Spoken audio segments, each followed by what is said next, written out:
ओम शांति। अजय दी मुरली तारीख है 8/11/2021। आज मुरली में शिव बाबा मीठा मीठा शिव बाबा ब्रह्मा जी तन द्वारा सुनता मीठे मीठे बच्चे खास भारत दुनिया आम ये न जानती है कि बेहद जो बाप निराकार परमात्मा निर्वृत्ति मार्ग वारो है या प्रवृत्ति मार्ग वारो है। जॾहिं बाप ईंदा आहिनि त ॿार ॿार अची सभिनि खे सॾु कंदा आहिनि। छो जो हुननि खे सभु यादि कंदा आहिनि। सभु तत्व में मातेश्वर पिता त गृहस्थी थी आहे न, हुते त सभु ॼाणंदा आहिनि। ये तो सब जानदा आहिनि कि परमात्मा मथे अथसि निराकार रूप में आहे। भल शिव जो आकार आहे परंतु उन्हनि जा ॿार त न आहिनि न। अगरि आहिनि त बि सभु निराकार आत्मायूं आहिनि। सभु हिकु जहिड़ा ॿार आहिनि, इन करे सम्झंदा आहिनि कि सभु परमात्मा आहिनि। छो जी आत्मा बि विंदी परमात्मा बि विंदी, रूप सभिनि जो हिकु जहिड़ो हूंदो आहे त सोचंदा आहिनि केरु वॾो केरु नंढो, त सभिनि खे परमात्मा ई परमात्मा चई छॾींदा आहिनि।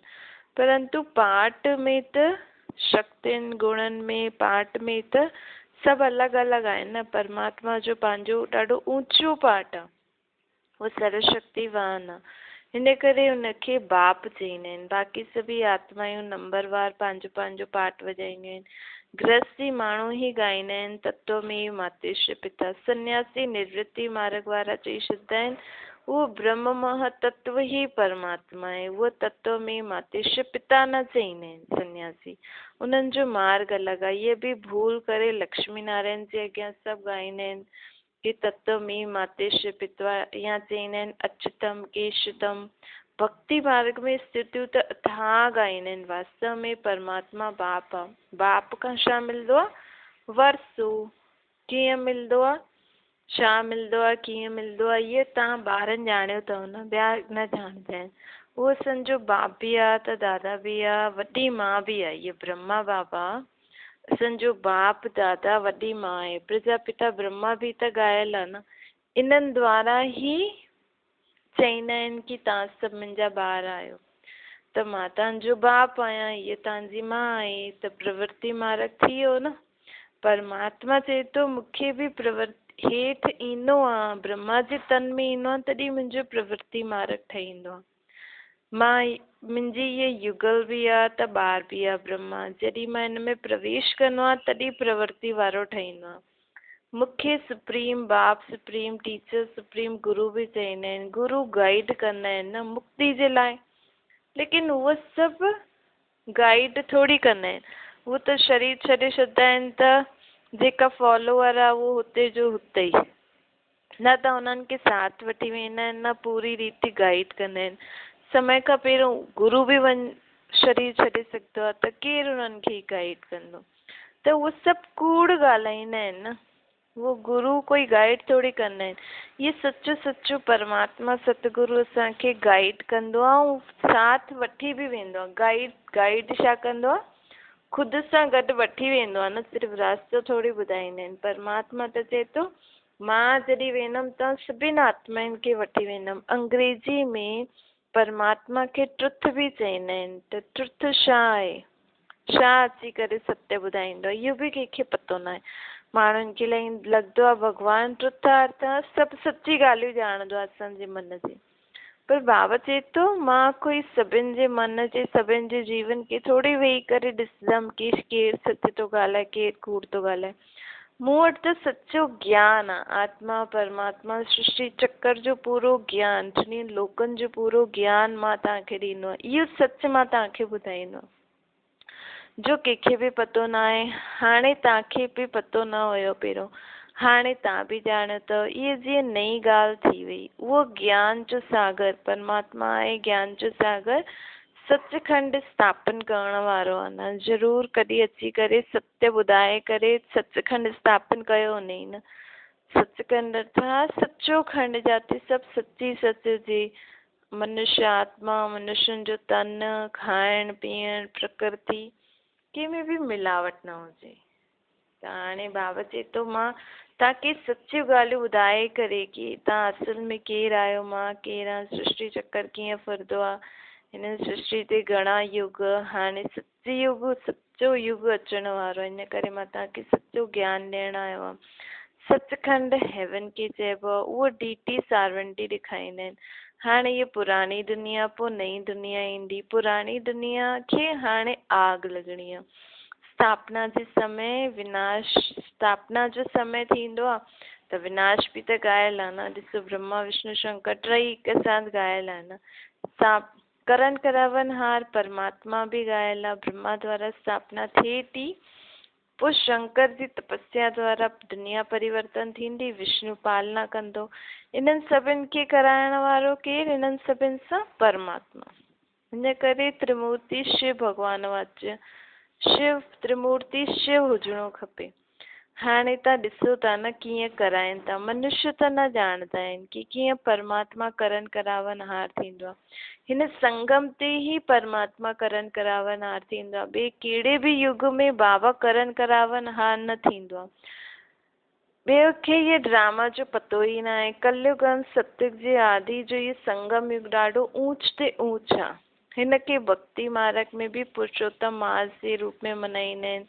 कलयुग खां पोइ सतयुग त अचिणो पवंदो आहे न। पोइ हेठि सतयुग खां पोइ हेठि उतरंदा वेंदा आहिनि। हाणे सभिनि जी चढ़ती कला आहे। स्वर्ग खां पोइ नर्क त ॻायल ई आहे। मनुष्य मरदा आहिनि त चईंदा आहिनि स्वर्गवासी थी वियो। ज़रूर कंहिं समय स्वर्गवासी हुयासीं न। हाणे ख़ासि भारतवासी ही चईंदा आहिनि। शिव जी ॼाणंदा आहिनि भारत सभिनि खां प्राचीन आहे। प्राचीन अर्थात ॾाढो पुराणो, कॾहिं ख़तम न थींदो आहे। इन जो मतिलबु इहो न आहे कि ॾाढे समय खां हिते अहिड़ो ई जीवन थो हले। हिन युग प्राचीन मतिलबु ॾाढे समय खां हिते जीवन हले थो, लेकिन इहो दुख जो ई जीवन नथो हले। 4 युग जेका फिरदा आहिनि उहो फिरदा ई रहंदा आहिनि, कॾहिं ख़तम न थींदा आहिनि। हिते त हेवन बि हूंदो। ॻाल्हियूं केतिरी सहज आहे, परंतु ड्रामा अनुसार सम्झदा न आहिनि। तॾहिं बाप ईंदा आहिनि असांखे सम्झाइण। भल शास्त्रनि में ॻाल्हियूं लिखियलु आहिनि, लेकिन हुनजो यथार्थ अर्थ बाबा ई ॿुधाइनि था। बाबा चवनि था शास्त्रनि ग्रंथनि में ॻाल्हियूं लिखियलु आहिनि, लेकिन अटे में लूणु मुआफ़िक। एतिरो सच आहे। पुकारदा बि तॾहिं आहिनि न, बाबा अच। हाणे असां में कोई ज्ञान न आहे, असांखे अची करे ज्ञान ॾे। पतितनि खे पावन ठाहे। पोइ चई छॾींदा आहिनि असांजो दुख हरे करे सुख ॾियो। परंतु इहो पतो न आहे नॉलेज कीअं ॾींदा, छा सुख ॾींदा, इहे कंहिंखे बि पतो न आहे। हाणे तव्हां ॼाणंदा आहियो उहो बाप आहे त ज़रूरु बाप खां रचना बि रची हूंदी न। ॾिसो बाप जो फर्ज़ु छा हूंदो आहे? रचना रचे, उन्हनि जी पालना करे, उन्हनि खे वरसो ॾे। फादर मां न रचता, ॿारनि जो फादर आहे त क्रिएशन बि कंदो न। क्रिएशन ज़रूरु कंहिंसां त पैदा थींदी न, अकेलो त पैदा न कंदो, त मां बि खपे। त इहे ब्रह्मा आहे, मां मुख वंशावली रचंदो आहे, कुख वंशावली न रचंदो आहे। पोइ ॿारनि खे मां प्रॉपर्टी ॾींदो आहे। इन लाइ मां स्वर्ग जी स्थापना बि कंदो आहे। त कॉमन ॻाल्हि आहे न। हिन करे ॻायल आहे तत्व में मातेश्वर पिता। माता पिता जे रूप में भॻवान ब्रह्मा जे तन में अची करे ब्रह्मा मां बाप ऐं ब्रह्मा शिव बाप ऐं ब्रह्मा मां ॿई माता पिता जे रूप में भारतवासियुनि खे सुख ॾींदा आहिनि। भारतवासियुनि सां ई हिन रीति मिलंदा आहिनि। बाबा चए थो मां ॾाढो वॾो गृहस्थी आहियां, मूंखे सॾ ई भारतवासी कंदा आहिनि। हे माता पिता अची करे असांखे पावन ठाहे।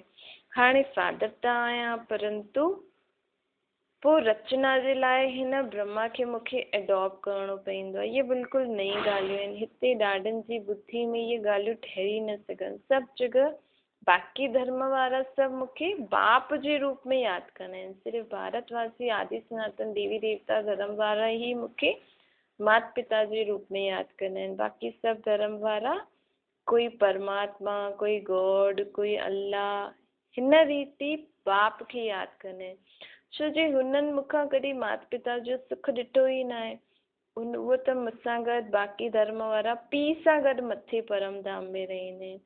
बाबा चवंदा आहिनि कि हा उन्हनि खे मां मुक्ति जो वरसो ॾींदो आहे न। उहो सिर्फ़ु फादर चवंदा आहिनि त उन्हनि खे सिर्फ़ु मुक्ति जो वरसो मिलंदो आहे। अगरि बाक़ी धर्म बि मूंखे माता पिता जे रूप में यादि करनि, मूंखे मञनि, त उन्हनि खे बि स्वर्ग जो वरसो मिलंदो। छो जी माता पिता थींदो तॾहिं त वरसो मिलंदो न। न त बाक़ी सभिनि खे अगरि पिता थींदा त बाक़ी सभिनि खे कंहिंजो वरसो मिलंदो? मुक्ति धाम जो। छो जी ब्रह्मा मां ई सतयुग में नारायण जो पाठ वॼाईंदी आहे, अर्थात उहा आत्मा नारायण जो, त हुननि खे बि पहचानणो खपे। बाबा चईंदा आहिनि मां ईंदो बि हाणे ई आहियां। बाक़ी धर्म द्वापर युग खां ईंदा आहिनि, इहे त सभु ॼाणदा आहिनि। क्रिश्चन धर्म खां अॻियां बौद्धी धर्म, हुन खां अॻियां इस्लामी धर्म हुयो। इहे सीरी में ॿिया धर्म त आहिनि। सीरी जो जेको चित्र आहे हुनमें शिव भारत जो उत्थान पथान जी कहानी आहे। गोले में पूरे चक्कर जो ज्ञान आहे सभु धर्म वारनि जो। इहे पाठशाला आहे न, सभु हाणे पाठशाला में सिर्फ़ु हिकु किताब त न हूंदी, पाठशाला में त मैप्स बि खपनि। उहो जिस्मानी विद्या त कम में न ईंदी आहे। मैप्स सां मनुष्य झट, उहो जिस्मानी विद्या त हिन हाणे त कम न ईंदी न, बाबा जी विद्या त अलॻि आहे। मैप्स सां मनुष्य झटि सम्झी वेंदा आहिनि, इन करे बाबा पहिरियों ज्ञान ॾिनई, पोइ जेको बि ज्ञान बाबा ॾिए थो हुनजा चित्र बि ठाराए अथई। भक्ति मार्ग जो चित्र अलॻि आहिनि, ज्ञान मार्ग जो चित्र अलॻि आहिनि। उन्हनि में बि मुख्य मुख्य चित्र मैप्स तव्हांखे बाबा ॿुधायो अथई। गोलो, सीरी, त्रिमूर्ति, केतिरो विस्तार सां बाबा सम्झाईंदा आहिनि। त बि मनुष्य एतिरा पत्थर बुद्धि थी विया आहिनि, पत्थरनि जी मूर्तियुनि खे पूजे पूजे, कि एतिरी सहज ॻाल्हि बि नथा सम्झी सघनि। बाबा सम्झाईंदा आहिनि प्रदर्शनी में त्रिमूर्ति ते बि पहिरियों सम्झाइणो आहे। ये तव्हांजो बाप, ये दादा ज्ञान निराकार ॾे कीअं, वरसो कीअं ॾे। भारतवासियुनि खे वरसो मिलियो हुयो। भारतवासी निराकार भॻवान खे माता पिता जे रूप में यादि था करनि, त ज़रूरु निराकार कंहिं द्वारा त असांखे वरसो ॾींदो न। हिन दादा द्वारा ई असांखे माता पिता जो सुख ॾिए थो। परमात्मा ब्रह्मा विष्णु ब्रह्मण देवता क्षत्रिय टे धर्मनि जी स्थापना कंदा आहिनि। ब्रह्मा द्वारा ब्रह्मण रचंदा आहिनि। हिन रचंदा आहिनि। शिव जी बाबा अची करे यज्ञ जी स्थापना कंदा आहिनि। यज्ञ जी पालना जे लाइ ब्रह्मण खपनि। ब्रह्मण अर्थात ब्रह्मंसा वाचा कर्मणा शुद्ध पवित्र। बाबा रुद्र ज्ञान यज्ञ रचतई न, अग्नि जो यज्ञ न रचतई, ज्ञान जो यज्ञ रचतई। ॿिया भक्ति मार्ग जो यज्ञ आहिनि उहे देरी द्वापर युग खां, द्वापर कलयुग में जो भक्ति मार्ग हलंदो आहे उन्हनि में यज्ञ देरी सां शुरू थींदा आहिनि। पहिरियों निराकार जी पूजा थींदी आहे भक्ति मार्ग में, पोइ देवी देवताउनि जी, पोइ धीरे धीरे यज्ञ शुरू थींदा आहिनि। बाबा चईंदा आहिनि पहिरियों देवी देवताउनि जी पूजा कंदा आहिनि, फूल चढ़ाईंदा आहिनि। हाणे तव्हां पूजा लाइक़ु न आहियो। पूजा लाइक़ु केरु हूंदा आहिनि? जंहिंजी आत्मा ऐं शरीर ॿई शुद्ध पवित्र हुजनि। माण्हू शिव जे मथां वञी करे अक धतूरा छो चढ़ाईंदा आहिनि? हाणे त सम्झो अथव न, बाप सम्झाईंदा आहिनि तव्हां सभु काटा आहियो न, हाणे मुंहिंजे चए ते हलो था, अर्थात मुंहिंजे मत ते हलो था त तव्हां फूल मुआफ़िक ठहो था।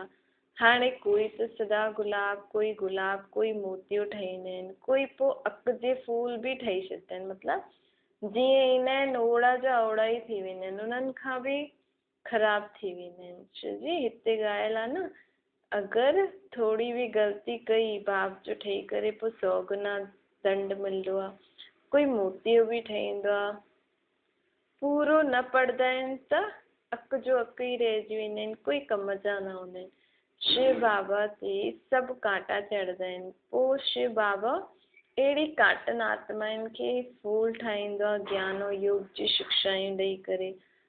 फूल भी वैराइटी तरीक़े जा हूंदा आहिनि, बगीचे में वैराइटी फूल हूंदा आहिनि न, तव्हां में बि नंबर वारा, कोई त तख़्त नशीन ठाहींदा आहिनि, कोई छा ठाहींदा आहिनि, कोई छा ठाहींदा आहिनि। ये सभु ॻाल्हियूं भाव वेही सम्झाइनि था, कोई ॿियो कोई सम्झाए न सघे। भक्ति मार्ग केतिरो लंबो चौड़ो आहे, परंतु उन्हनि में ज्ञान जरा बि न आहे। सतयुग में देवी देवता हुया, कलयुग में हिकु बि देवता न आहे, त ज़रूरु परमात्मा मनुष्य खां देवता ठातो हुनई न। जॾहिं कलयुग में हिकु बि देवता न, कलयुग खां पोइ सतयुग थो अचे, ऐं जॾहिं ॻाल्हि बि आहे मनुष्य सां देवता ठाहींदो आहे, कर्तन लागे वार, त ज़रूरु कलयुगी मनुष्यनि खे देवता ठातो हुनई न परमात्मा। त बाप अची करे अहिड़ो कर्म सिखलाईंदा आहिनि जो मनुष्य सिखी करे दैवी गुणधारी देवी देवता ठही वेंदा आहिनि। ॿिया धर्म वारा छा सेखारींदा? छोजी उन्हनि खे त उन्हनि जे मथां त उन्हनि जे त पिछाड़ी में माण्हू हुनजा फॉलोअर्स ईंदा आहिनि। सम्झो क्राइस्ट जी आत्मा आई त क्राइस्ट खां पोइ जॾहिं हुनजी आत्मा लहींदी उन खां पोइ हुनजे धर्म वारा माण्हू ईंदा त उहो त धर्म स्थापक करे पंहिंजो ॿियो जनम वठंदा आहिनि। उहे सेखारींदा न आहिनि, उहो त सिर्फ़ु पवित्रता जो ज्ञान ॾींदा आहिनि। क्राइस्ट जॾहिं ईंदो आहे त क्रिश्चन त हिते कोई हूंदो ई न आहे, मथां खां उन्हनि जी पिछाड़ी बाक़ी सभु ईंदा आहिनि। बाबा सम्झाईंदा आहिनि मुख्य धर्म आहिनि ही 4 जो धर्म स्थापन कंदा आहिनि। उन्हनि जो शास्त्र आहे उनखे चइबो आहे धर्म शास्त्र। त मुख्य 4 धर्म आहिनि, बाक़ी त नंढा नंढा ॾाढा आहिनि। इस्लामी धर्म जो शास्त्र ॾिसो, इस्लामियुनि जी बि अलॻि कंट्री आहे, बौद्धियुनि जी बि अलॻि कंट्री आहे, बाबा चए थो क्रिश्चन जी बि अलॻि कंट्रियूं आहिनि, ऐं भारत वारा देवी देवताउनि जी बि अलॻि कंट्री। त मुख्य 4 धर्म आहिनि जो एॾा वॾा वॾा आहिनि जो पंहिंजो देश वसाए वेठा आहिनि। बाक़ी त नंढा नंढा, मुस्लिम जो कोई पंहिंजो अहिड़ो देश न आहे एॾो वॾो, सिखनि जो पंहिंजो एॾो देश न आहे, बाक़ी नंढा नंढा धर्म एॾा वॾा न आहिनि। जो वॾा वॾा धर्म आहिनि उन्हनि जो दुनिया में बि केॾो अलॻि अलॻि पंहिंजी जॻह ठाहे रखी अथनि, छो जो उन्हनि जा फॉलोवर्स ज़्यादा आहिनि, धर्म जी वृद्धि ज़्यादा आहे, इन करे उन्हनि खे वॾा धर्म चईंदा आहिनि। इन करे बाबा चईंदा आहिनि मुख्य धर्म 4 आहिनि। धर्म शास्त्र बि उन्हनि जा ई आहिनि न। ब्राह्मण धर्म त हाणे जो आहे उहो माण्हू ॻाईंदा आहिनि ब्राह्मण देवताए नमः, त उन्हनि उहो ब्राह्मणनि खे सम्झाइणो आहे कि परमात्मा जॾहिं ब्रह्मा द्वारा अची करे ब्रह्मा मुख वंशावली रचंदा आहिनि, असल में सच्चा ब्राह्मण उहो हूंदा आहिनि। ब्रह्मा मुख वंशावली, तव्हां त प्रजापिता ब्रह्मा खे पंहिंजो पीउ बि न सम्झंदा आहियो, उन्हनि जी औलाद बि पंहिंजे पाण खे न सम्झंदा आहियो, तव्हां सिर्फ़ु पंहिंजे खे ब्राह्मण कहलाईंदा आहियो, लेकिन असल में ब्राह्मण अर्थात सभु प्रकार सां शुद्ध पवित्र। ईअं त तव्हां न आहियो न, तव्हांखे त ॿार पैदा करणा पवंदा अथव, तव्हांखे पंहिंजी कुख वंशावली तव्हां पैदा कंदा आहियो, तॾहिं तव्हां एॾा ब्राह्मण ठहिया, पर असली ब्राह्मण हूंदा आहिनि मुख वंशावली। छो जी ब्राह्मण अर्थात शुद्ध पवित्र, तव्हांखे त ॿार पैदा करण लाइ विकारनि में वञिणो पवंदो आहे न, त ब्राह्मण में त बिल्कुलु बि विकार न हुजणी खपे। बाबा चए थो हाणे त सभु अर्थ सम्झा अथव। ब्रह्मा भोजन जॾहिं खाईंदा आहिनि त संस्कृत में श्लोक पढ़ी ब्रह्मा भोजन जी महिमा कंदा आहिनि, महिमा सॼी फालतू कंदा आहिनि। उन्हनि खां पुछणो खपे तव्हां ब्राह्मण कीअं पंहिंजे पाण खे कहलाईंदा आहियो, तव्हां त विकार में वेंदा आहियो त तव्हां पवित्र कीअं रहियो, पहिरियों त ब्राह्मण खपनि। हाणे परमात्मा पंहिंजी ब्रह्मा जे मुख सां वंशावली रचे थो न, तॾहिं त हेॾे ब्राह्मणनि जी वृद्धि थी आहे, बिना विकार सां बाबा हेॾनि खे पंहिंजो ॿार पैदा कया अथई न।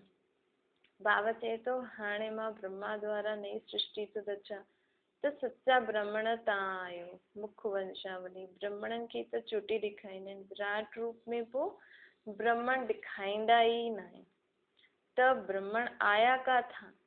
तव्हां पंहिंजे खे ब्राह्मण कहलाईंदा आहियो त परमात्मा जॾहिं अचे ब्रह्मा द्वारा नई रचना रचे तॾहिं ब्राह्मण कहलायो। पोइ ब्राह्मण ई अर्थात जो आत्मायूं हाणे शुद्ध पवित्र ठहींदियूं, जेके असां ब्राह्मण पक्का ब्राह्मण ठहींदासीं, उहो ई सत्युग में वञी देवी देवता कहलाईंदा।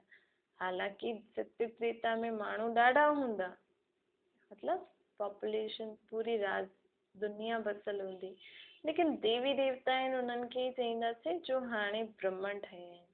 पक्का ब्राह्मण हूंदा ई आहिनि संगम थी। कलयुग में सभु शूद्र आहिनि, ब्राह्मणनि जी ॾाढी महिमा कंदा आहिनि। ये सभु ॻाल्हियूं बाप सम्झाईंदा आहिनि, अलफ बे बाक़ी आहे डिटेल। बाबा चईंदा आहिनि भक्ति जो बि सम्झाइणो पए। बाबा चई छॾींदा आहिनि तव्हां त सभु भॻत आहियो, के ब्रह्मा शिव बाबा ब्रह्मा बाबा जे तन में चईंदा आहिनि तव्हां त भॻत आहियो, अर्थात भॻत मां अर्थात बेसम्झ। त बाबा कोई गुस्सो न कंदा आहिनि, कोई बेसम्झी जो कमु कंदा आहिनि ज्ञान में अचण खां पोइ बि, त बाबा हुननि खे चई छॾींदा आहिनि भॻत आहियो। छो की भक्तनि खे सम्झ थोरी हूंदी आहे, उहो त भावनावश कुझु बि कंदा रहंदा आहिनि। जेको आहे बाप सम्झाइणी त ॾींदा न, छो जी ॿार अगरि भूल कंदा त नाम बदनाम थींदो कंहिंजो, शिव बाबा जो न। इन करे बाबा ॿारनि जे कल्याण अर्थ शिक्षा ॾींदा आहिनि। सम्झो इन्हनि सां कोई भूल थी वञे त बि उन्हनि खे सुधारण लाइ ड्रामा में नूंद आहे न। बाबा चईंदा आहिनि उन्हनि सां बि फ़ाइदो निकिरंदो। अगरि ब्रह्मा बाबा बि कुझु कंहिंखे राय ॾिनई, कुझु ग़लती थी वई, लेकिन ड्रामा में अहिड़ी नूंद आहे की हुननि सां बि फ़ाइदो निकिरंदो, छो जो इहो वॾो ॿारु आहे न, सॼो मदार हिन ते आहे, हिननि सां कोई नुक़सानु न थी सघंदो आहे। इहे चईंदा आहिनि ईअं करो त करो त नुक़सान बि फ़ाइदे में बदिलजी वेंदो, नुक़सान जी कोई ॻाल्हि न आहे, हर ॻाल्हि में कल्याण ई कल्याण। अकल्याण बि ड्रामा में हुयो, भूलियूं त सभिनि सां थींदी रहंदियूं आहिनि, परंतु अंत में कल्याण कल्याण त कोई बि हालत में थींदो ई सही, शिव जी बाबा ॻायल आहे, बाबा आहे ही कल्याणकारी, संग में बि कल्याणकारी आहे, सभिनि जो कल्याण थियणो आहे, सभिनि खे सदगति ॾियणी आहे। हाणे सभिनि जी क़यामत जो समय आहे, पापनि जो बोझ सभिनि जे मथे ते आहे, त सभिनि जो हिसाब किताब चुकतो थियणो ई आहे। सजाए मिलण में देरी थोरी लॻंदी, सेकेंड में जीवन मुक्ति मिलंदी आहे त सेकेंड में पापनि जी बि सज़ा भोगे सघंदा आहियूं, जीअं काशी कलवट में हूंदा आहिनि, शरीर छॾे छॾंदा आहियूं, परंतु ईअं न शिव बाबा सां वञी करे मिलंदा आहिनि, न, सिर्फ़ु पिछलो पाप हिसाब चुकतो थी वेंदो आहे, पोइ नए सिर शुरू थी वेंदो आहे। विच में हिन ड्रामा जे विच में कोई बि वापसि वञी न सघंदो आहे। भल ज्ञान सेकेंड जो आहे, परंतु पढ़ाई त पढ़णी आहे न। रोज़ शिव बाबा जी बाबा चईंदा आहिनि, रोज़ शिव बाबा जी आत्मा खे असां यादि कंदा आहियूं न, असां शिव बाबा खे यादि कंदा आहियूं, रोज़ जो बाबा ज्ञान ॾींदो आहे उहो असां पढ़ंदा बि आहियूं, बाबा रोज़ असांखे पढ़ाइण बि ईंदो आहे, असां बि पढ़ंदा आहियूं। कृष्ण त देहधारी आहे, पुनर्जन्म में ईंदो आहे, बाबा त अजन्मो आहे न, जंहिंखे पढ़णो न आहे, बाबा चईंदा आहिनि मां आहियां त मां अजन्मो, हिन दुनिया में जंहिंखे पढ़णो न आहे उहो विघ्न विझंदा आहिनि, यज्ञ में विघ्न त पईंदा आहिनि न, अबलाइन ते केतिरा अत्याचार थींदा आहिनि, उहे सभु कुझु थियनि था, कल्प पहिरियों मुआफ़िक, असुर कीअं हंगामा कंदा आहिनि, चित्र फाड़े छॾंदा आहिनि, कोई समय आग बि लॻाइण में देरी न कंदा आहिनि।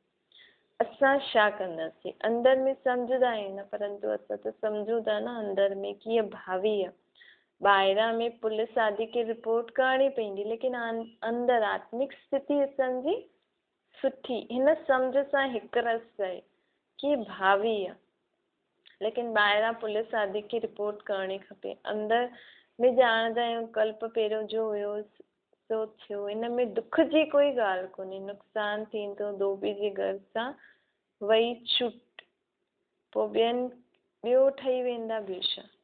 बाबा चई छॾंदा आहिनि, जिते प्रदर्शनी आदि कंदा आहियो हुते 8 ॾींहंनि जे लाइ इंश्योरेंस कराए छॾियो, कोई सुठो आदमी हूंदो त चार्ज बि न वठंदो, न इंश्योरेंस कयो त बि छा थींदो, पोइ नया चित्र ठही वेंदा, क़दम क़दम ते पदम आना, तव्हांजो क़दम क़दम सेकेंड ॾाढो वैल्यूबल आहे, तव्हां पदमपति ठहींदा आहियो, 21 जन्मनि जे लाइ बाबा खां वरसो वठंदा आहियो, त केतिरो सुठी रीति सम्झाइणो खपे, हुते स्वर्ग में तव्हां वटि पैसा अनगिनत हूंदा, गिनती जी ॻाल्हि कोन्हे त केतिरो बाबा असांखे धनवान सुखी थो ठाहे, इनकम केतिरी सुठी आहे, वॾी आहे, प्रजा बि केतिरी साहूकार ठहींदी आहे, इहे बि सोर्स ऑफ इनकम 21 जन्मनि जे लाइ आहे, हीअ आहे मनुष्य खां देवता ठहण जी पाठशाला।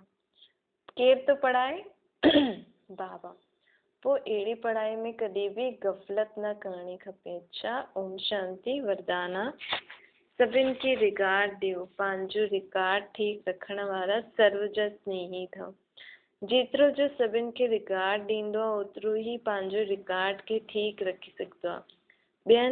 ॿियनि जो रिकॉर्ड रखणु पंहिंजो रिकॉर्ड ठाहिणु। जीअं यज्ञ जे मददगार ठहींदा आहिनि, अर्थात मददगार ठहिण अर्थात ई मदद वठणु, छो जो जेतिरो मददगार ठहींदासीं ओतिरो बाबा जी मदद मिलंदी आहे।